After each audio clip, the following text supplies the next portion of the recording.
Ganito nga pala yung tamang pagbabayes para gumanda ang doormat na ito.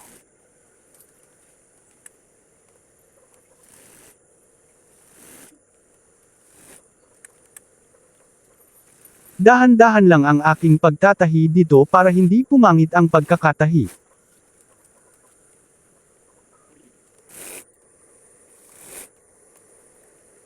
Inaayos ko muna ang pambales.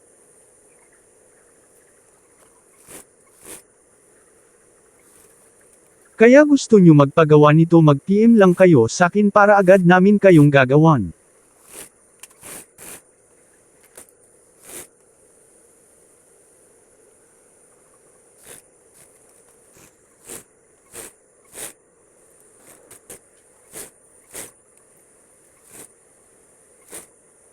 Salamat ulit sa panunood, huwag nyo kalimutan mag-like at share na rin.